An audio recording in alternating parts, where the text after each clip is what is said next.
Ежегодно высокая аварийность на дорогах региона уносит десятки жизней. 85 ДТП, 38 погибших и 157 раненых. Такова статистика только с начала года. 12 из них погибло 4 ребенка и 13 пострадало. Знать и соблюдать правила дорожного движения обязательно, особенно для юных пешеходов. Об этом напоминают сотрудники ГИБДД. Переходить дорогу в положенном месте через пешеходный переход, дождаться зеленого света светофора. И не только.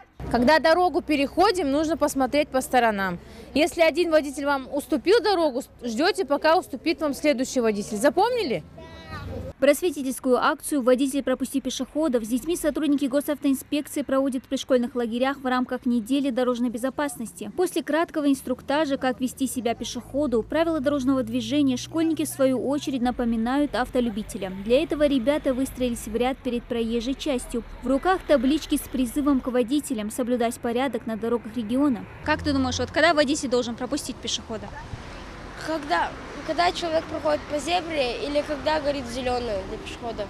Что бы ты хотел сказать этим водителям, которые нарушают ПДД? Пожалуйста, не нарушайте правила дорожного движения. Вы можете забрать очень много других жизней.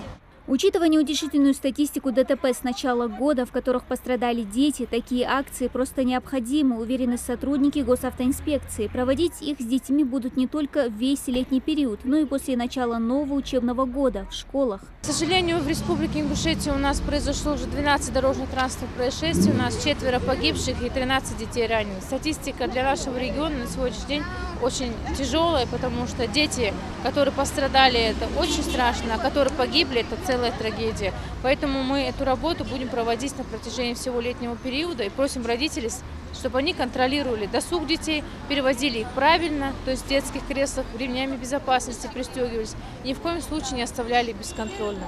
В летний период дети на каникулах чаще оказываются на улицах, катаются по проезжей части на велосипедах и самокатах, даже не смотрят по сторонам. С такими юными нарушителями правил дорожного движения сотрудники намерены провести дополнительные профилактические беседы. Дана Плиева, Сулейман Костоев, Новости 24.